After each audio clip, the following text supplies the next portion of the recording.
Hi hello friends, welcome to காதிலுட். எல்லாம் எப்படி இருக்கீங்க? நல்லா இருக்கீங்களா? இன்னைக்கு உங்களுக்காக நான் எந்த மாதிரி மூவி கொண்டு வந்திருக்கேன்னா, ஒரு சூப்பரான ஹாரர் மூவி தான் கொண்டு வந்திருக்கேன். அதுவும் இப்போதான் இந்த படம் 2025 தான் ரிலீஸ் ஆயிருக்கு. எப்பறா நம்ம இந்த படம் பார்க்காம விட்டோம் அப்படின்னு நானே புலம்பி தள்ளிட்டேன். சரி, நம்ம தான் இந்த படத்தை பார்க்கறதுக்கு லேட் ஆயிடுச்சு, ஆனால் நம்ம சப்ஸ்கிரைபருக்கு இந்த படத்தை சொல்லி ஆகணும்னு உங்களுக்காக இந்த படத்தை எடுத்துட்டு வந்திருக்கேன். இந்த படத்தெல்லாம் பார்க்கறதுக்கு முன்னாடி உங்க மனசெல்லாம் திடப்படுத்திட்டு பாருங்க, ஏன்னா படத்துல நிறைய கொடூரமான சீன்ஸ் எல்லாம் இருக்கு. ஓகே ஃப்ரெண்ட்ஸ், நம்ம அதிகமாக பேசாம டேரக்டா படத்துக்குள்ள போயிடலாம். நீங்க இப்பதான் நம்ம சேனலை ஃபர்ஸ்ட் டைமா பாருங்கன்னா மறக்காம சப்ஸ்கிரைப் பண்ணி பெல் ஐக்கான பிரஸ் பண்ணிக்கோங்க. அப்பதான் நான் போற இந்த மாதிரி இன்ட்ரெஸ்டான மூவியோட அப்படிலாம் உங்களுக்கு நோட்டிஃபிகேஷன் வரும். அப்படியே இந்த வீடியோக்கு ஒரு லைக் கொடுத்துருங்க, அது எனக்கு ஒரு மோட்டிவேஷன் இருக்கும். சரி, வாங்க நம்ம படத்துக்குள்ள போயிடலாம். மை நேம் கார்த்திக், நீங்க பார்த்துருக்கிறது Karthi Hollywood. Bring her back 2025 இந்த படம் ரிலீஸ் ஆயிருக்கு. படத்தோட ஓப்பனிங் சீன்லயே ஒரு வட்டம் போட்டு அதுக்குள்ள ஒரு பொண்ணை உட்கார வச்சிருக்கானுங்க. அங்க ஒரு குண்டு பையன் ட்ரெஸ் எல்லாம் இல்லாம வந்து அந்த பொண்ணை அடியோ அடின்னு அடிக்கிறான். அடிச்சு ஒரு தூக்குல தொங்கிட்டு கொடூரமா கொலை பண்றான். அங்க இருக்கிறவங்க மனசாட்சியே இல்லாம அதெல்லாத்தையும் வீடியோ எடுத்துக்கிட்டு இருக்காங்க. இவங்க எல்லாம் எதுக்காக இப்படி பண்றாங்கன்னு தெரியல, ஆனா ஏதோ ஒரு சூனியம் பண்ற மாதிரி தான் நமக்கு தெரியுது. அப்புறம் அந்த சீனை அப்படியே கட் பண்ணிட்டு இந்த படத்தோட ஹீரோயினி பைப்பரை காமிக்கிறாங்க. பாவம், அவளுக்கு என்ன பிரச்சனை பாத்தீங்கன்னா, அவளுக்கு கண்ணு தெரியாது.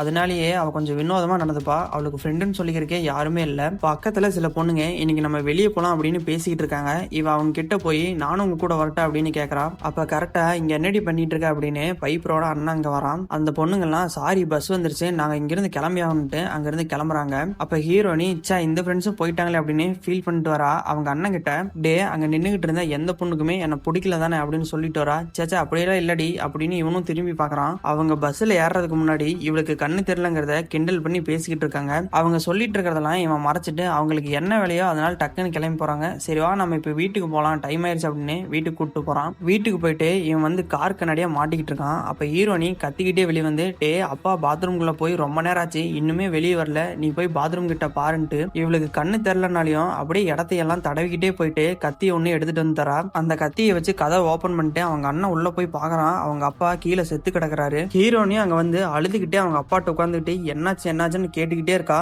அவனுக்கு பாத்தீங்கன்னா என்ன சொல்றதுன்னே தெரியாம அவங்க அப்பா உத்து பாத்துக்கிட்டு இருக்கான். அதுக்கப்புறமா போலீஸ் எல்லாம் வந்து அவங்க அப்பா படியை எடுத்துட்டு போறாங்க. பாவம், இவங்களுக்கு சொந்தம்னு சொல்லிக்கிறதுக்கு இவங்க அப்பா மட்டும்தான் இருக்காரு. இனி ஹீரோனியை இவனோட அண்ணன் இவன் தான் பாத்துக்கணும். ஆனா இவனுக்கு பாத்தீங்கன்னா 18 வயசை தாண்டல. அதனால போலீஸ் வந்து, நீ வந்து உன்னோட தங்கச்சியை பாத்துக்க முடியாது, எனக்கு தெரிஞ்ச லாரான்னு ஒருத்தங்க இருக்காங்க, அவங்க கிட்ட வேணா உன் தங்கச்சி விட்டுறலாம், நீ வந்து தனியா ஒரு சர்ச்சில் இருக்கணும் அப்படிங்கிறாங்க. ஆனா இவங்க ரெண்டு பேருமே அந்த லேடி சொல்றத ஒத்துக்கவே மாட்டேங்கிறாங்க. நான் இல்லாம இவளால வாழ முடியாது, இவள் இல்லாம நானும் வாழ மாட்டேன், நீங்க சொல்ற அந்த லேடி வீட்டுல நாங்க ரெண்டு பேருமே தங்கறதுக்கு பர்மிஷன் கேட்டு பாருங்கிறான். சரி, அவளும் ஓகேன்னு ஒத்துக்கிறா. ஆனா அவங்க கூட நீங்க 2-3 மாசம் தங்கறதா இருக்கும், உனக்கு 18 வயசு ஆனனே உன்னோட தங்கச்சி கூட்டிட்டு நீ அங்க இருந்து வந்துடலாங்கிறா. அதுக்கப்புறமா இவங்க ரெண்டு பேருமே கார் எடுத்துட்டு அந்த லாராவோட வீட்டுக்கு போறாங்க.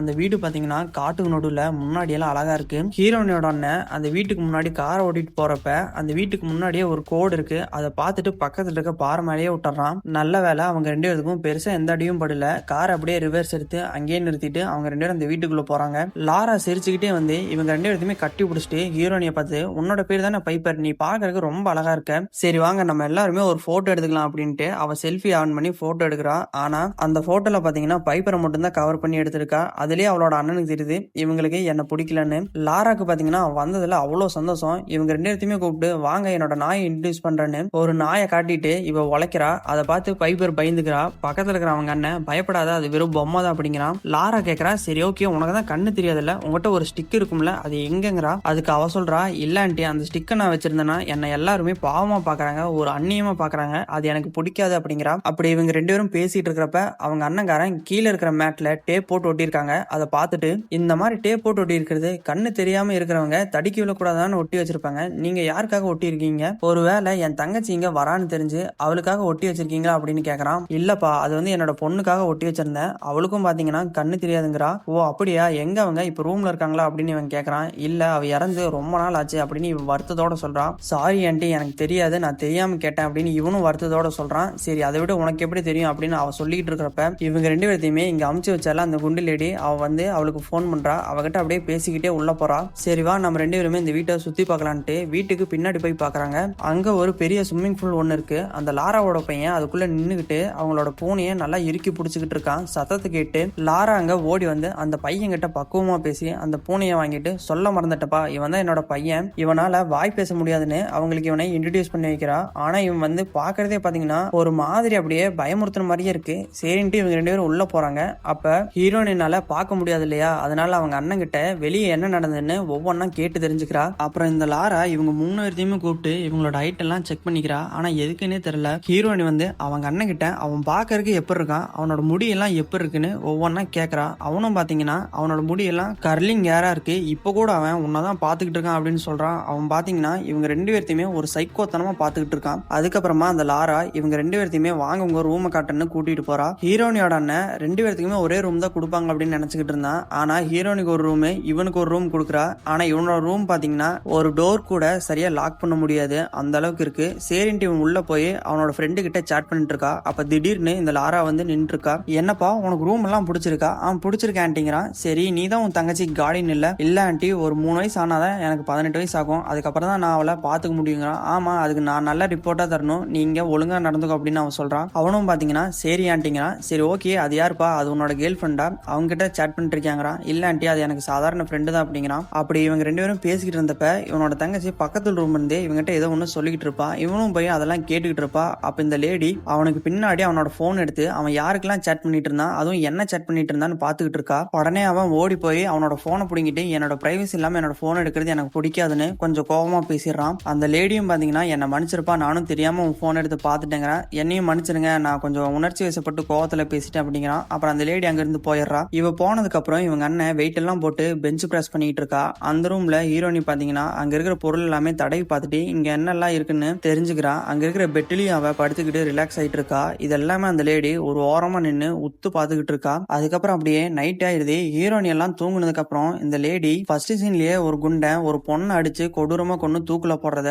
ஒருத்தங்க வீடியோ எடுத்துட்டு இருந்தாங்கல்ல, அந்த கேஸ்ட இப்ப பிளே பண்ணி பாத்துக்கிட்டு இருக்கா. இவனை பாத்தீங்கன்னா புது இடம் இல்லையா, தூக்கமே வராம அங்கேயும் இங்கேயும் புரண்டு புரண்டு படுத்துக்கிட்டு இருக்கான். அப்ப திடீர்னு லைட் எரியுது. என்னன்னு ஜன்னல் கிட்ட எட்டி பாக்குறான். அந்த லாரா அவனோட பையனை கூட்டிட்டு சின்னதா கரேஜ் மாதிரி ஒண்ணு இருக்கு, அதுக்குள்ள போறாங்க.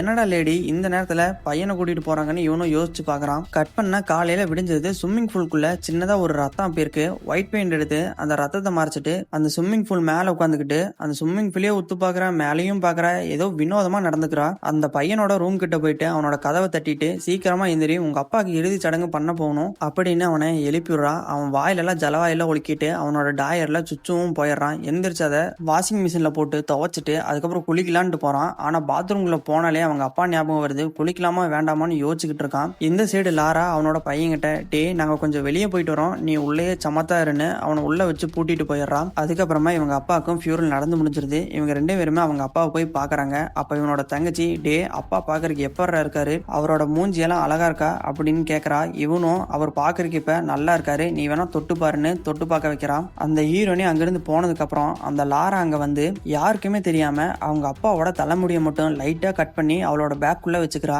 ஆனா இவ எதுக்காக இந்த மாதிரி செய்யறான்னு உங்களுக்கு எல்லாம் நிறைய டவுட் இருக்கும். அதெல்லாம் படம் பார்க்க தான் உங்களுக்கே புரியும். அப்புறம் அப்படியே அந்த சீனை கட் பண்ணிட்டு இங்க வீட்டுல இந்த பையனை காமிக்கிறாங்க. இவன் வெளியே இருக்கிற அந்த பூனையை பார்த்துட்டு அவனோட ரூம் கண்ணாடிய விடாம படார் நடிக்கிறான். அதையும் உடைச்சிடறான். கையில ரத்தத்தோட அப்படியே அந்த ஸ்விம்மிங் பூல் கிட்ட நடந்து போறான். அந்த ஸ்விம்மிங் பூல் கிட்ட இருக்கிற ஒரு கரேஜுக்கு அவங்க அம்மா கூட்டிட்டு போனாங்கல்ல கைஸ், அதோட கதவையுமே இவன் விடாம தட்டிக்கிட்டு இருக்கான். ஆனா அதை திறக்க முடியல. பக்கத்துல அவங்க அம்மா கோழி எல்லாம் வளர்த்துக்கிட்டு இருக்காங்க. அந்த கோழியவே உத்து பாத்துக்கிட்டு இருக்கான். அந்த சீனையுமே கட் பண்ணிட்டு இங்க இவங்களை காமிக்கிறாங்க. காரை ஓட்டிட்டு வர்றப்ப அந்த லாரா இவங்க 2 பேர்த்தையுமே பார்த்துட்டு எதுக்காக 2 பேருமே சோகமா வந்துகிட்டு இருக்கீங்க, நடந்தே நினைச்சு வருத்தப்படாதீங்க, இன்னைக்கு நைட்டு நம்ம வீட்டுல பார்ட்டி வச்சுக்கலாம் அப்படிங்கிறா. நைட்டான உடனே பாட்டெல்லாம் சத்தமா வச்சுட்டு சரக்கெல்லாம் எடுத்து வச்சுக்கிட்டு நல்லா ஜாலியா பேசிக்கிட்டு இருக்காங்க. அதை வந்து இந்த பையன் வெளியே நின்று பாத்துக்கிட்டே இருக்கான். பார்ட்டி நடந்துகிட்டு இருக்கிறப்ப இந்த ஹீரோயினி நல்லா சரக்கெல்லாம் நிறைய குடிச்சிட்டு அப்படியே அவ மட்டையாயிடுறா. அதுக்கப்புறம் அவளோட இந்த அண்ணனும் லாராவும் 2 பேரும் மூஞ்ச பார்த்து மனசு விட்டு பேச முடியலன்னு 2 பேருமே திரும்பி உட்காந்துக்கிட்டு பேச ஆரம்பிக்கிறாங்க. அவளோட அண்ணங்காரன் கேட்கறான், உங்க பொண்ணு இருந்தாங்கல்ல அந்த இழப்பை நீங்க எப்படி சமாளிச்சீங்க, அதுல இருந்து எப்படி மீண்டு வந்தீங்க அப்படிங்கிறான். நான் எப்படி சமாளிச்சேனா, நான் ஒவ்வொரு நாளுமே என் பொண்ணையே தான் நினைச்சுக்கிட்டு இருந்தேன். அவளை புதைச்ச பிறகு அவளோட கல்லறை பக்கத்திலேயே நான் 3 நாள் அங்கேயே தான் இருந்தேன். அவளை திரும்பவும் என்ன அம்மானு கூப்பிடுறதுக்கு எனக்கு ஏதாச்சும் ஒரு வாய்ப்பு கிடைச்சதுன்னா நான் எந்த எல்லைக்கு வேணாலும் போவேன் அப்படின்னு இவ சோகத்தோட சொல்லி முடிக்க அந்த பையன் வந்து அவனோட விஷயத்தெல்லாம் சிலது சொல்ல ஆரம்பிக்கிறான். சின்ன வயசுல நானும் எங்க அப்பா மட்டும் தான் தனியா இருந்தோம். எங்க அம்மா இறந்த பிறகு எங்க அப்பா 2வது கல்யாணம் பண்ணிக்கிட்டாங்க. அவங்களுக்கு பிறந்ததுதான் என்னோட தங்கச்சி. அவளுக்கு கண்ணு தெரியாதுன்னு காரணத்தினாலே என்னமோ அவ மேல எங்க அப்பா ரொம்ப பாசமா இருப்பாரு. ஒரு நாள் நான் தெரியாம அவளை சப்புன்னு அரைஞ்சிட்டேன். அதுக்காக எங்க அப்பா என்னை பாத்ரூம்ல கட்டி போட்டு அடிச்சாரு. ஆனா என் தங்கச்சி என்ன தப்பு செஞ்சாலுமே அவளை எதுவுமே சொல்ல மாட்டாங்க அப்படின்னு இவன் அவன் மனசுல இருக்க எல்லா சோகத்தையுமே இந்த லேடி கிட்ட சொல்லிடுறான். இவளும் பாத்தீங்கன்னா அது எல்லாமே நல்லா ஒத்து கேட்டுக்கிட்டு இருக்கா. அதுக்கப்புறமா நைட் ஆயிருது. இவனும் இவனோட தங்கச்சியும் தூங்கிட்டு இருக்கிறப்ப இந்த லேடி ஒரு அருகிருப்பான ஒரு செயல் ஒண்ணு செய்யறா. இவ 1 பாத்ரூம் போயிட்டு அதை வந்து ஒரு ஜக்குல பிடிச்சிட்டு அவனோட ரூமுக்கு போய் அவனோட பெட்ஷீட்டை ஓபன் பண்ணி அவனோட டாயர்லயே ஊத்தி விடுறா. அவனோட போன் எடுத்து அவனோட கண்ணுகிட்ட வச்சு ஃபேஸ் லாக்க ஓபன் பண்ணிட்டு அவனோட பையனோட போட்டோவும் அந்த நாயோட போட்டோவும் எல்லாத்தையுமே டெலீட் பண்ணிட்டு அதை பார்த்துக்கிட்டு இருக்கா. அப்ப பாத்தீங்கன்னா வெளியே அந்த பூனை கத்துற சத்தம் கேக்குது. என்னன்னு இவ ஜன்னல்ல எட்டி பார்த்தா அவனோட பையன் அந்த பூனையை பிடிச்சு நோண்டிக்கிட்டு இருக்கான். அதை பார்த்துட்டு உடனே இவ அவனை பாத்ரூம்குள்ள கூட்டிட்டு வந்துட்டு அந்த கிளாஸ் உடைச்சிருப்பான்ல கைஸ், அதனால அவனோட கையில காயமாயிருக்கும், அதை வந்து தொடச்சு விட்டுக்கிட்டு இருக்கா. இங்க பாருக்கன்னா உனக்கு பசிக்குதுன்னு தெரியுது, ஆனா நீ அம்மா வர்ற முடிய வெயிட் பண்ணிட்டு இருக்கணும்ல. அப்படி இவ பேசிட்டு இருக்கிறப்ப சம்பந்தமே இல்லாம நீ அங்கதான் இருக்கன்னு நான் எப்படி நம்புறதுன்னு கேக்குறா. அந்த பையன் இவளவே உத்து பாக்குறான். அப்ப அவளுக்கு பின்னாடி திடீர்னு வாஷ் பேஷன்ல தண்ணி வந்துட்டு இருக்கு. அது கிட்ட போய் பாக்குறா. கண்ணாடியில அந்த பையனோட கண்ணு ரெண்டும் சிவப்பு கலர்ல இருக்கு. அதை உத்து பாக்குறப்ப கண்ணாடியில அந்த பையனோட உருவமே மாறி ஒரு சாத்தாம் போல இருக்கு. அந்த கண்ணாடியும் உடஞ்சிருது. அதை பார்த்துட்டு அலறி அடிச்சுக்கிட்டு இவ வாய் மேல கைய வச்சிடறான். இதெல்லாம் நம்ம பாக்குறப்ப இவ ஏதோ ஒண்ணு விசித்திரமா செய்யற மாதிரி தான் நமக்கு தெரியுது. போக போக தான் இவெல்லாம் இது எதுக்கு செய்யற அப்படின்னு நமக்கே தெரியும். அப்புறம் அப்படியே காலையில விடிஞ்சிருது. அவளோட அண்ணன் வழக்கம் போல வாயில ஜொல்லெல்லாம் ஊத்திக்கிட்டு பேண்ட்ல சுச்சு போயிருக்கான். சாரி, அது அவன் போல அந்த லேடி ஊத்தி விட்டு இவன் சுச்சு போன மாதிரி இவனையவே நம்ப வச்சிருக்கான். இவன் அந்த துணியெல்லாம் எடுத்துக்கிட்டு துவைக்கலான்ட்டு போறான். அங்க பாத்தீங்கன்னா இந்த லேடி துணி துவைச்சிட்டு இருக்கா. சரி நான் அப்புறமேட்டு வந்து துவைக்கிறேன்ட்டு அவன் போறப்ப பரவாயில்ல அந்த துணியை கூட நானே துவைச்சறேன்னு இவன் வாங்கிக்கிறா. துணியை வாங்கிட்டு எதுவுமே தெரியாத மாதிரி என்னப்பா இவ்வளவு பெரிய பையனாயிட்ட இன்னும் பேண்ட்ல எல்லாம் சுச்சா போறியா அப்படின்னு அவனையவே கலாய்க்கிறான். அவனும் அசிங்கப்பட்டு மண்டையை சுரிஞ்சுக்கிட்டு இருக்கான். அவளோட தங்கச்சி என்னடா நீ இப்படி பண்ணிட்டு இருக்க அப்படின்னு அவன் கேட்கறான். சரி அதை விடுங்க. லாரா வந்து அவனை நீ போய் குளிச்சு ஃப்ரெஷ் ஆகு, நானும் உன்னோட தங்கச்சியும் சில திங்ஸ் வாங்குறதுக்காக வெளியே போறோம், நீ அது முடியலையும் என்னோட பையனை பத்திரமா கொஞ்சம் பாத்துக்கோ அப்படின்னு சொல்லிட்டு அங்கிருந்து போறாங்க. இவனை பாத்தீங்கன்னா பாத்ரூம்ல குளிக்கலான்ட்டு போறான். ஆனா திரும்ப அவனோட அப்பாவோட ஞாபகம் வந்துருது. பையன் வெளியே போய் அந்த கரேஜை ஓபன் பண்ண பாக்குறான். ஆனா அதை ஓபன் பண்ண முடியல. அதுக்கு பக்கத்துலயே சின்னதா ஒரு பைப் ஒன்று இருக்கு. அதுலயே தண்ணியை திருக்கிட்டு ட்ரெஸ் எல்லாம் கழட்டிட்டு குளிச்சுக்கிட்டு இருக்கான். அப்ப பாத்தீங்கன்னா மேல அந்த லேடியோட பையன் இவன் பண்றது எல்லாமே பாத்துக்கிட்டு இருக்கான். அங்க ஒரு ஈ வருது. அந்த ஈய படக்குன்னு அடிச்சிடறான். குளிச்சுக்கிட்டு இருக்கிற இவன் அவன் நமக்கு தான் ஹாய் சொல்றான் அப்படின்ட்டு இவனும் ஹாய் சொல்றான். ஆனா அவன் எந்த ரெஸ்பான்ஸுமே பண்ண மாட்டேங்கிறான். இவன் அப்படியே உள்ள போறான். மேல அந்த பையன் அடிச்ச அந்த ஈய அப்படியே சாப்பிட்றான். அதுக்கப்புறம் சாப்பிட்ற டைமும் ஆயிடுது. சரி எப்படி நம்ம அந்த ஆண்டியோட பையன் விட்டுட்டு தனியா சாப்பிட்றதுன்னு அவனை போய் கூப்பிடலான்ட்டு கதவை நிக்கிறான். ஆனா கதவு பூட்டி இருக்கு.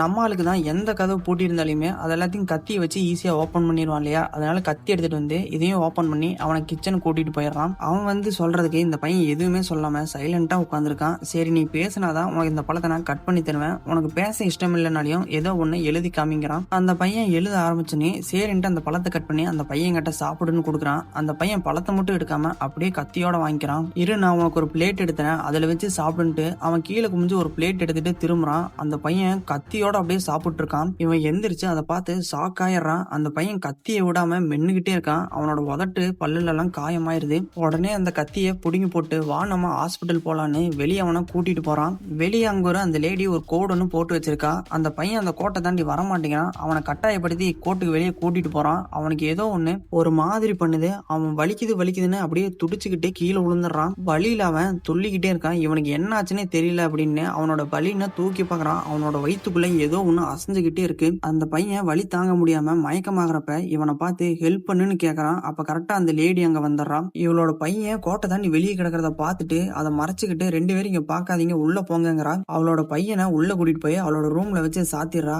அப்போ இவளோட அண்ணன் வந்து இவளை வந்து வா நம்ம உள்ள போனோன்னு இவன் கூட்டிட்டு போறான். உள்ள போய் இவனுக்கு இங்க என்ன நடந்துட்டு இருக்குன்னு ஒண்ணுமே புரியல. அப்ப டேபிள் உட்கார்ந்துட்டு இருக்கிறப்ப அந்த பையன் கிட்ட ஏதோ ஒண்ணு எழுதுன்னு ஒரு பேப்பர் கொடுத்துருப்பான்ல, அந்த பேப்பர்ல அவன் பேர்டுன்னு எழுதியிருப்பான். இவன் அதை பார்த்துக்கிட்டு இருக்கிறப்ப அந்த லேடி ரூம்குள்ள ஃபர்ஸ்ட் சீன்ல ஒரு கல்ட்டு கும்பல் கொடூரமா கொலை பண்ணி வீடியோ எடுத்துட்டு இருந்தாங்கல்ல, அந்த சடங்கு எல்லாத்தையுமே இவ கேஸ்ட்ல பாத்துக்கிட்டு இருக்கா. அப்ப அந்த பையன் நீ யாரு, என்னை எதுக்காக இங்க கூட்டிட்டு வந்திருக்க, இது எந்த இடம்னு கேள்வி கேட்க ஆரம்பிக்கிறான். இல்ல நீ இப்படி எல்லாம் பேசக்கூடாதுன்னு பக்கத்துல பாட்டை சவுண்ட வச்சுட்டு அவன் வாயை பொத்திக்கிறா. வாயை பொத்திட்டு அந்த கேஸ்ட்ல ஓடுற வீடியோவை பார்த்துக்கிட்டு அவங்க பண்ற மாதிரியே அந்த பையனோட நெத்தியில வட்டத்தை போட்டு ஏதோ ஒரு மந்திரத்தை சொல்லிட்டு இருக்கா. அவன் அந்த மந்திரத்தை சொல்ல திரும்பவும் அந்த பையனோட உடம்புல அந்த சாத்தான் வந்துருது. வெளியே ஹீரோனியும் அவனோட அண்ணனும் கதவை தட்டி வெளியே வாங்க நம்ம அவனை ஹாஸ்பிட்டலுக்கு கூட்டிட்டு போலாம் அப்படின்னு சொல்லிக்கிட்டு இருக்கான். இந்த லேடி வெளியே வந்து எதுக்காக என் பையனை வெளியே கூட்டிட்டு போனேன், என் பர்மிஷன் இல்லாம என் கதவையும் தட்டாது அப்படின்னு அவனை திட்டிட்டு அவனோட தங்கச்சியை மட்டும் இவ உள்ள கூட்டிட்டு போறா. உள்ள அவளை ஓரமா உட்கார வச்சுக்கிட்டு அவங்க அப்பாவோட ஃபியூனரல்ல முடியை மட்டும் கட் பண்ணி எடுத்தால கைஸ், அந்த முடியை அந்த பையனோட வாயிலேயே ஊட்டி விடுறா. அந்த பையனும் பாத்தீங்கன்னா அதை மென்னு திங்கிறான். பக்கத்துல இருக்கிற அந்த ஹீரோனி கேக்குறா,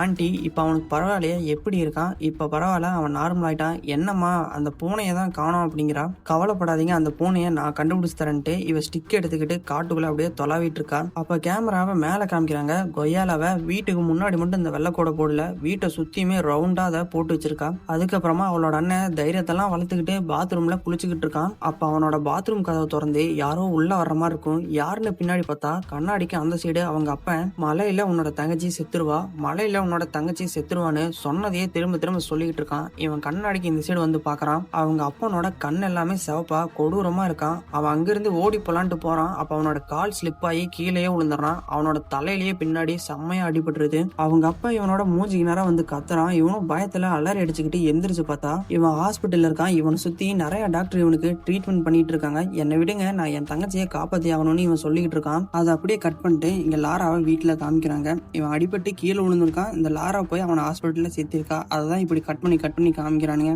வீட்டுக்கு வெளியே நல்லா மழை பெஞ்சுக்கிட்டு இருக்கு. ஸ்விம்மிங் பூல்லையும் பாத்தீங்கன்னா தண்ணி எல்லாம் நம்பி இருக்கு. இவ அதை பார்த்து ஒரு சைக்கோத்தனமா சிரிச்சுக்கிட்டு இருக்கா. திரும்பவும் இங்க ஹாஸ்பிட்டல்ல காமிக்கிறாங்க. இவன் வந்து இவனை விசாரிக்காக இங்க வந்திருக்கான். இவன் எடுத்தோன்னையுமே தங்கச்சி எப்ப இருக்கா, அவன் நல்லா இருக்காளா, அவளை நான் பார்க்கணுங்கிறான். அவ அங்க நல்லா இருக்கா, நீ தான் இங்க ரெஸ்ட் எடுக்கணும், அவ இப்படி உன்னை பார்த்தா அவளோட மனசு தான் இங்க ரொம்ப கஷ்டப்படும் அப்படின்னு சொல்லிட்டு இருக்கா. அப்ப இவன் ஜன்னல் கிட்ட மழை வர்றதை பார்த்துட்டு அவளை மலையில மட்டும் விட்டுறாதீங்க, மலையில விட்டீங்கன்னா அவ இறந்துருவா அப்படின்னு எங்க அப்பா பாத்ரூம்ல சொன்னார் அப்படின்னு இவகிட்ட சொல்றான். இவ அதெல்லாம் கேட்டு நான் அப்படியெல்லாம் விடமாட்டேன் அப்படின்னு சொல்லிக்கிட்டு வீட்டுக்கு வந்து வேணும்னே இவ அவளை வெளியே கூட்டிட்டு போய் மலையில நிலையிறது ஜாலியா இருக்கும்னு மலையில நிலைய விட்டுக்கிட்டு இருக்கா. அவ மலையில நிலைஞ்சுக்கிட்டு இருக்கிறப்ப இவளுக்கு அவளோட பொண்ணு ஞாபகம் வருது. சலோ நான் அவங்ககிட்ட ஒண்ணு காமிக்கணும்னு இவளை கூட்டிட்டு போய் அவ பொண்ணோட ட்ரெஸ்ஸை இவளுக்கு போட்டுடுறா. போட்டுட்டு நான் உன்னை இங்க நல்லா தானே பாத்துக்கிறேன், உனக்கு பிடிச்சிருக்கா அப்படிங்கிறா. எனக்கு பிடிச்சிருக்கேன்ட்டிங்கிறா. சரி அப்ப உங்க அண்ணாக்கு 18 வயசு ஆனோன்னே நீ இங்கேயே எங்க கூட இருந்துறியாங்கிறா. இல்ல ஆண்டி, நானும் எங்க அண்ணாவும் எங்க அப்பா இருந்த வீட்டுல தான் வாழணும், அதுதான் எனக்கு பிடிக்கும் அப்படிங்கிறா. நான் வேணா லீவ் விட்டா அப்பப்ப இடையில வந்து உங்களை நான் பாத்துட்டு போறேன் அப்படிங்கிறா. அப்புறம் இவளை அந்த கரேஜ் ஓபன் பண்ணி அந்த கரேஜ் கூட்டிட்டு போறா. அங்க உள்ள போய் பார்த்தா இவ பொண்ணோட பாடிய ஒரு ஃப்ரீசருக்குள்ள வச்சிருக்கா. வச்சுட்டு ஹீரோனியா அதை தொட்டு பார்க்க சொல்றா. என்ன தாண்டி இது ஒரு மாதிரியா இருக்கு அப்படின்னு அவ கேக்குறா. இது ஒண்ணும் இல்லமா, இது ஒரு ஆட்டோட கறிதான்னு அவ அப்படியே சமாளிக்கிறா. இவங்க ரெண்டு பேரும் பேசுறத அந்த பையன் பக்கத்துல இருந்தே பாத்துக்கிட்டு இருக்கான். அந்த சீனை கட் பண்ணா ஹீரோனியோட அண்ணனை இவ கார்ல கூட்டிட்டு வந்துகிட்டு இருக்கா. உன்னை எப்படி அவ்வளவு சீக்கிரம் விட்டாங்க, உனக்கு இன்னும் உடம்பு தான் சரியாகல இல்லைன்னு புலம்பிக்கிட்டே வரா. வீட்டுக்கு வந்தோடனே தங்கச்சியை பாக்குறான். அவன் நல்லா தூங்கிட்டு இருக்கா. அதுக்கப்புறம் இவன் திரும்பவும் பெஞ்ச் பிரஸ் நல்லா ஹெவியா பண்ணிக்கிட்டு இருக்கான். இங்க லாராவை பாத்தீங்கன்னா அந்த பையனை திரும்பவும் உட்கார வச்சு அவன் மண்டையில வட்டத்தை போட்டுட்டு அந்த வீடியோவை பாத்துக்கிட்டு இருக்கா. அதை பாக்குறப்பதான் நமக்கே புரியுது, ஒருத்தங்களோட உடம்புல சாத்தான செலுத்தி அது செத்து போன இன்னொருத்தவங்களை போய் கடிச்சிட்டு பக்கத்துல இருக்கிற இன்னொரு பணத்துல வாயோட ஊதுது. அவங்க உயிரோட எந்திரிச்சிடறாங்க. இதுதான் இந்த லாராவும் தன்னோட பொண்ணை எப்படியோ உயிரோட கொண்டு வரணும்னு இதெல்லாம் பண்ணிக்கிட்டு இருக்கா. அந்த வீடியோவை பார்த்து முடிச்சுட்டு பாத்ரூம்குள்ள போயிட்டு ஹீரோனியோட அண்ணனோட ஸ்ப்ரே எடுத்து இவ அடிச்சுக்கிறா. ஹீரோனி வந்து நல்லா தூங்கிட்டு இருக்கா. அவளோட ரூமுக்கு போய் அவளோட கண்ணிலேயே பக்குன்னு குத்திடுறா. அவளும் வலி தாங்க முடியாம எந்திரிச்சு கதறிக்கிட்டு இருக்கா. அவங்க அண்ணங்காரன் நல்லா கொரட்டி விட்டு தூங்கிட்டு இருக்கான். லாராவை பாத்தீங்கன்னா இது எல்லாத்தையுமே பாத்ரூம்ல உட்காந்து சைக்கோத்தனமா கேட்டுக்கிட்டு இருக்கா. காலையில விடுஞ்சொன்னியே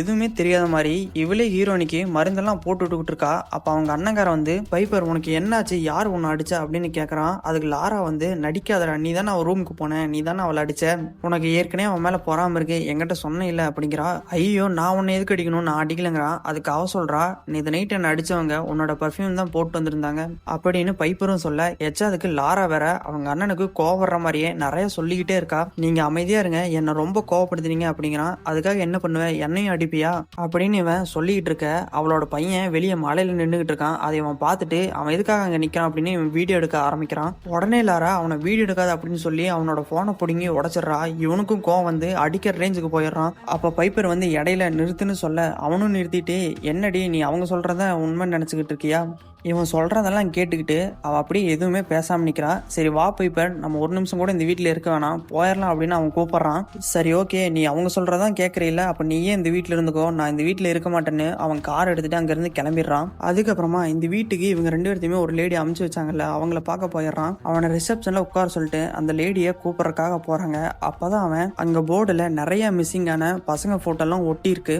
லாரா வீட்டுல ஒரு பையனை பார்த்தல கைஸ், அந்த பையனும் மிஸ்ஸிங் போட்டோல ஒட்டி இருக்கு. அப்பதான் அவனுக்கே புரியுது அது லாராவோட பையன் இல்ல. ஒரு பேப்பர்ல கூட அவன் பியர்டுன்னு எழுதி தந்தான்ல, அந்த மிஸ்ஸிங் போட்டோலயும் கானன் பியர்டுன்னு தான் எழுதியிருக்கு. இங்க லாராவை காட்டுறாங்க. ஹீரோனிய ஒரு ஸ்போர்ட்ஸ் பிராக்டிஸ் பண்ற இடத்துல விட்டுட்டு அவ திரும்பவும் வீட்டுக்கு போறா. ஹீரோனியோட அண்ணன் அந்த குண்டம்மாவை பார்த்து அவளை பத்தி கம்ப்ளைண்ட் பண்ணலான்ட்டு போறான். ஆனா இவனுக்கு முன்னாடியே லாரா போன் பண்ணி அவனோட தங்கச்சியை அடிச்சிருக்கான் அப்படின்னு எக்கச்சக்கமா மூட்டி விட்டுருக்கா. டே தம்பி, நீ தான் உன் தங்கச்சி அடிச்சான்னு இவ விசாரிக்க, மேடம் நான் எதுக்காக என் தங்கச்சி அடிக்கவே போறேன், அது மட்டும் இல்லாம நீங்க வெளியே ஒட்டி வச்சிருந்தீங்களா கானன் பேர்டு அந்த பையனே அந்த வீட்டில் தான் இருக்கான். அந்த லேடி தான் அந்த பையனை கடத்தி வச்சிருக்காங்க. நீங்க அவங்களோட பேக்ரவுண்ட் எல்லாம் செக் பண்ணிட்டு தான் எங்களை எல்லாம் அமுச்சு வச்சிருக்கணும் அப்படின்னு இவன் சொல்றான். ஆனா அந்த குண்டம்மா அதெல்லாம் நம்ப மாட்டேங்குது. அவங்க எல்லாம் எனக்கு 20 வருஷமா தெரியும், அவங்க எல்லாம் அப்படி பண்றவங்க இல்லைன்னு அந்த லேடிக்கு சப்போர்ட்டா பேசுது. எப்படியோ ஒண்ணு இவன் அந்த குண்டம்மாவை கன்வின்ஸ் பண்ணிட்டான். இவனும் லாராக்கு போன் அடிச்சு என்னன்னு கேட்கலான்னு பாக்குறா. வேணா, என்னோட தங்கச்சி அங்கதான் இருக்கா, அவளுக்கு ஏதாச்சும் ஆபத்தாயிரும், நம்ம நேர்லயே போலாம் அப்படிங்கிறான். இங்க லாராவை காட்டுறாங்க. ஹீரோனி அந்த ஸ்போர்ட்ஸ் இடத்துல விட்டுட்டு இவ வீட்டுக்கு வந்து பார்த்தா அந்த பையன் வீட்டு எல்லாமே அலங்கோலமா பண்ணி வச்சிருக்கான். அங்க இருந்த சாப்பாடு எல்லாத்தையுமே சாப்பிட்டு நின்றுகிட்டு இருக்கிறப்ப லாரா அங்க போய் பாக்குறா. லாராவை வெறிகொண்டு இவன் பார்த்துக்கிட்டு இருக்கான். ஓடி போய் லாராவை கடிக்க பாக்குறான். ஆனா லாராவோட கையை மட்டும் கடிச்சிடறா. உடனே இவ ரூம்குள்ள ஓடி போய் கதவை பூட்டிக்கிறான். வெளியே இந்த பையன் வெறி தாங்க முடியாம டைனிங் டேபிள் எல்லாம் அப்படியே கடிச்சு சாப்பிட்றான். அந்த சீனெல்லாம் என்னால காமிக்க முடியாது காசி, ஏன்னா அதெல்லாம் ரண கொடூரமா இருக்கு. அதை கடிச்சு தின்னுட்டு இவனோட கைத்தோலை கடிச்சு பிச்சு இழுத்து அதையுமே சாப்பிட்றான். வெளியே எந்த சத்தமுமே கேட்கல. உடனே லாரா வெளியே எந்திரிச்சு போய் கண்ணாடிக்கு அந்த சைடு அந்த பையனை பார்த்துட்டு அவளோட கையில் இருக்கிற ரத்தத்தை வச்சு அப்படியே அவனுக்கு நேரா ரவுண்டு போடுறா. அந்த பையன் திரும்பி அதை பார்த்துட்டு திரும்பவும் கண்ணாடி கிட்டேயே வந்து இவ சொல்றதே கேட்க ஆரம்பிக்கிறான். அந்த கரேஜுக்கு இந்த பையனை கூட்டிட்டு போய் ஃப்ரீசர்ல இருக்கிற அவளோட பொண்ணை காமிக்கிறான். அவன் அந்த பொண்ணு மேல ஏறி உட்காந்துட்டு அந்த பொண்ணையே கடிச்சு சாப்பிட ஆரம்பிக்கிறான். அந்த சீனை கட் பண்ணிட்டு இங்க அப்படியே ஹீரோனியோட அண்ணனை காமிக்கிறாங்க. போன் பண்ணி, இங்க பாரு, எனக்கு 8 வயசா இருக்கிறப்ப நான் ஏதோ தெரியாம அப்படி பண்ணிட்டேன். எப்பவுமே உன்னை எனக்கு ரொம்ப பிடிக்கும், நீ தான் என்னோட லைஃபே அப்படின்னு அழுதுகிட்டு இருக்கான். இது அந்த குண்டு லேடியும் கேட்டுக்கிட்டு இருக்கா. ஆனா அந்த சைடு இதெல்லாம் யார் கேட்டுட்டு இருக்காங்கன்னு பாத்தீங்கன்னா லாரா தான். ஏன்னா ஹீரோனி அந்த ஸ்போர்ட்ஸ் இதுல விட்டுட்டா. ஹீரோனியோட போனு இங்க வீட்டுல தான் இருக்கு. அப்ப அந்த குண்டு லேடி நீ அழுகாத, நம்ம டக்குன்னு போயிடலான்னு போன்ல சொல்றா. அதையும் இந்த லாரா கேட்டுறா. உடனே டக்குன்னு எல்லாத்தையுமே சுத்தம் பண்ணி இவளும் குளிக்கிற மாதிரி செட்டப் பண்ணிடுறா. இவங்களும் பாத்தீங்கன்னா கார்ல அந்த வீட்டுக்கு வந்துடுறாங்க. அந்த பையனை நீ காருக்குள்ளேயே உட்காரு, நான் போய் லாரா கிட்ட விசாரிக்கிறேன்னு அந்த குண்டு லேடி மட்டும் போகுது. லாரா எதுவுமே தெரியாத மாதிரி சகஜமா இப்பதான் நான் குளிக்க போயிட்டு இருந்தேன் அப்படின்னு வந்து கதவை திறக்கிறா.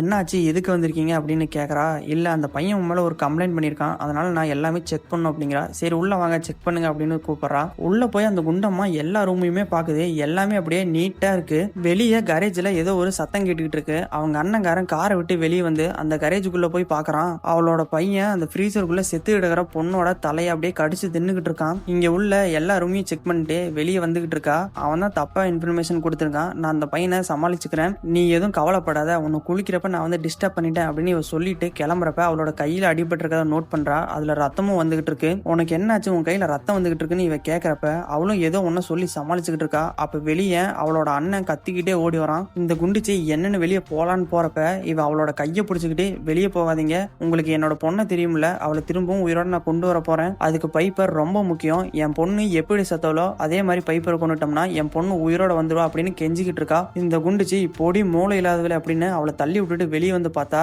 மேடம் நீங்க டக்குன்னு வந்து வெளியே பாருங்க அப்படின்னு அந்த குண்டிச்சிய கரேஜுக்கு கூட்டிட்டு போறான். இவளும் உள்ள அந்த பையனை பார்த்துக்கிட்டு அலறி அடிச்சுக்கிட்டு, நம்ம ஒரு நிமிஷம் கூட இங்க இருக்கக்கூடாது, வா நம்ம போலீஸ் ஸ்டேஷன் போலான்னு கார் கிட்ட போறா. அப்ப இவங்க 2 பேர்த்தையுமே லாரா கார் எடுத்துட்டு ஸ்பீடா ஓட்டிட்டு வந்து இடிச்சு தூக்கிடுறா. அந்த குண்டு லேடி அங்கேயே செத்துறாங்க. ஆனா ஹீரோனோட பாதி உசுர்ல எந்திரிக்க முடியாம கீழே கிடக்குறான். அப்ப லாரா இறங்கி வந்து அவனோட தலையை பிடிச்சி எல்லாமே கொஞ்ச நேரம் தான் அப்படின்னு கீழே இருக்கிற தண்ணிலேயே அவனோட தலையை முக்கி அப்படியே சாகடிச்சிடறா. அதுக்கப்புறமா வேகமா ஹீரோனி இருக்கிற அந்த ஸ்போர்ட்ஸ் இடத்துக்கு போய் அவளை இங்க வீட்டுக்கு கூட்டிட்டு வந்துடுறா. வீட்டுக்குள்ள ஃபுல்லா ஒரே ரத்தமா இருக்கு. ஆனா நம்ம ஹீரோனிக்கு கண்ணுதான் தெரியாதுல்ல, அதனால எதுவுமே தெரியல. அப்ப அந்த குண்டம்மாவோட போன் ரிங் ஆயிட்டு இருக்கு. லாரா உடனே ஓடி போய் அதை ஆஃப் பண்றா. பைப்பருக்கு அவனோட அண்ணன் கூப்பிடுற மாதிரியே இருக்கு. நீதானா, நீ வந்துட்டியா அப்படின்ட்டு மேல போறா. மேல போய் அவ அண்ணன் நினைச்சிட்டு அந்த கொடூர பையனை தொட்டு பார்த்துட்டு இருக்கா. அப்ப லாரா வந்து பைப்பர், உங்க அண்ணன் கீழே இருக்கிறான், அது என்னோட பையன் அப்படிங்கிறா. கீழே போயிட்டு உங்களோட பையனுக்கு முடி எப்படி இருக்குன்னு கேக்குறா. அவனுக்கு கர்லிங் ஏர்னு சொல்றா. ஆனா இவ தொட்டு பார்த்தப்ப முடி வந்து நல்லா சாஃப்டா தான் இருந்தது. அப்ப இவளுக்கு சந்தேகம் வந்து அந்த லேடியை தள்ளி விட்டுட்டு ஒரு பாத்ரூம்குள்ள ஓடிடுறா. உள்ள போயிட்டு அந்த கதவையுமே லாக் பண்ணிடுறா. அப்ப அவளோட கால்ல ஏதோ ஒண்ணு இடிக்குது. என்னன்னு அப்படியே தடவி கீழே பார்த்தா அது அவனோட அண்ணன். அதுவும் அவங்க அண்ணன்னு எப்படி கண்டுபிடிச்சால்னா, அவன் வாயில ஒரு கிளிப்பு போட்டிருப்பான், அதை தடவி பார்த்து தான் இவ கண்டுபிடிச்சிருக்கா. பாவம் அவங்க அண்ணன் செத்ததை நினைச்சு அவன் அங்கேயே அழுக ஆரம்பிச்சிடறா. லாரா வந்து அவளோட வீட்டுக்கு எடுத்துட்டு வந்து அந்த கதவை ஓபன் பண்ணிட்டு உள்ள போனா. ஹீரோனி கேக்குறா, எங்க அண்ணனுக்கு என்னாச்சு, அவனை என்ன பண்ணீங்க அப்படிங்கிறா. நான் எதுவுமே பண்ணல, அவனுக்கு ஆக்சிடென்ட் ஆயிருச்சு, அதுதான் அவனை உள்ள எடுத்துட்டு வந்து போட்டிருந்தேன். உங்ககிட்ட நான் இன்னொரு விஷயம் சொல்றேன், நான் ஒரு ஏஞ்சல் கிட்ட பேசினேன், அவங்க சொன்னாங்க அவங்க திருப்பி தரானாங்க, அதுக்கு நீ செத்தா மட்டும் போதுங்கிறா. அவன் அங்க இருக்கிற ஒரு பொருள் எடுத்து அந்த லேடி தலையிலேயே அடிச்சுட்டு அங்கிருந்து ஓட பாக்குறா. ஆனா இந்த லாரா வேற பொருள் எடுத்து ஹீரோனோட தலையிலேயே அடிச்சிடறா. அவன் மட்டையாயிடுறா. அவளோட காலை பிடிச்சி தரன்னு வெளியே இழுத்துட்டு போறா. பக்கத்துல இருக்கிற ஸ்விம்மிங் பூல்குள்ள அந்த ஹீரோனிய போட்டுட்டு வெயிட் பண்ணிட்டு இருக்கா. அப்ப அந்த சாத்தான் பையன் நடந்து வந்து எப்ப எப்ப இந்த ஹீரோனியை கொல்லும் அப்படின்னு பாத்துக்கிட்டு இருக்கான். லாரா வந்து ஹீரோனியோட தலையை பிடிச்சி தண்ணிக்குள்ள முக்கிக்கிட்டு இருக்கா. ஹீரோனினாலையும் மூச்சுட முடியாம கதறிட்டு இருக்கா. கடைசியில் அவ சாகர ஸ்டேஜுக்கு போயிடுறா. அப்ப இந்த லாராவை பார்த்து அம்மா என்னை காப்பாத்துங்கன்னு கத்துறா. அப்ப அந்த லாராக்கு நம்ம பொண்ணு இப்படிதான் தண்ணியில முக்கிய செத்து போயிட்டா, இன்னொரு பொண்ணு அதே மாதிரி கொள்றது தப்பு இல்லையா, நம்ம பொண்ணு இன்னும் இப்படி இருந்திருந்தா நம்மளையும் இப்படிதானே காப்பாத்துங்கன்னு கூப்பிடுவா அப்படின்னு கட்டி பிடிச்சி அழுகிறா. அப்ப அந்த கேப்ல ஹீரோனி அங்கிருந்து தப்பிச்சோட பாக்குறா. ஓடி அப்படியே அந்த கரேஜ் கிட்ட போனே இந்த கொடூரமான பையன் இந்த ஹீரோனி அப்பவும் கடிச்சு சாப்பிடலான்னு பாக்குறா. ஆனா இந்த ஹீரோனி அவனோட வயிற்றுலயே முட்டியை வச்சு ஒரு இடி இடிச்சுட்டு அவனை அங்கிருந்து தள்ளி விட்டு அந்த வெள்ளக்கோட்டை தாண்டி ஓடிடுறா. அப்படி அவ ஓடி போறப்ப அங்க ஒரு மெயின் ரோடு ஒண்ணு இருக்கு. அங்க ஒரு கார் வேற வந்துகிட்டு இருக்கு. ஹீரோனியா பார்த்து உனக்கு என்னாச்சு அப்படின்னு சொல்லி அவளை காருக்குள்ள ஏத்திக்கிறாங்க. இங்க இந்த கொடூரமான பையன் அந்த வெள்ளக்கோட்டையை பார்த்துக்கிட்டு இருக்கான். இவனுக்குள்ள அந்த கேனன் பேர்டுன்னு நல்ல பையன் ஒருத்தர் இருக்கான் இல்லையா, அவனுக்கு தெரியுது இந்த கோட்டுக்கு உள்ள இருந்தாதான் அந்த சாத்தான் இருக்கும், வெளியே போயிட்டா அந்த சாத்தான் போயிருமில்ல அப்படின்ட்டு அவன் அந்த கோட்டை விட்டு வெளியே போயிடுறான். தரையில படுத்துக்கிட்டு வலி தாங்க முடியாம துடிச்சுக்கிட்டே இருக்கான். இங்க லாராவை காமிக்கிறாங்க. ஃப்ரீசர்ல இருக்க அவளோட பொண்ணோட பாடியை எடுத்துட்டு போயிட்டு அந்த ஸ்விம்மிங் பூல்குள்ள போட்டு அப்படியே கட்டி பிடிச்சுக்கிட்டு கதறி கதறி அழுதுகிட்டு இருக்கா. அப்ப அந்த இடத்துக்கு போலீஸும் வந்துடுறாங்க. வெளியே இருக்கிற அந்த பையன் உயிருக்கெல்லாம் எந்த ஆபத்தும் இல்ல, அந்த சாத்தான் தான் அவனை விட்டு போயிருச்சு, அவனையும் காப்பாத்திடுறாங்க. இந்த லேடியுமே அரெஸ்ட் பண்ணிடுறாங்களாட்டிருக்கு. அதோட அப்படியே படத்தை முடிச்சிடுறாங்க. உங்களுக்கு இந்த படம் பிடிச்சிருக்குன்னு நினைக்கிறேன். எனக்கு இந்த படத்தை பாக்குறப்ப அவங்க அண்ணன் சாகிறப்பதான் ரொம்ப கஷ்டமா இருந்தது. இந்த படம் உங்களுக்கு பிடிச்சிருந்துச்சுன்னா இந்த வீடியோக்கு ஒரு லைக் கொடுத்துருங்க. இந்த மாதிரி இன்ட்ரெஸ்டான மூவி எல்லாம் பார்க்கணும்னு நினைச்சீங்கன்னா நம்ம சேனலை சப்ஸ்கிரைப் பண்ணி பெல் ஐக்கான பிரஸ் பண்ணிக்கோங்க. நெக்ஸ்ட் இன்னொரு நல்ல மூவில உங்களை சந்திக்கிறேன். டாடா.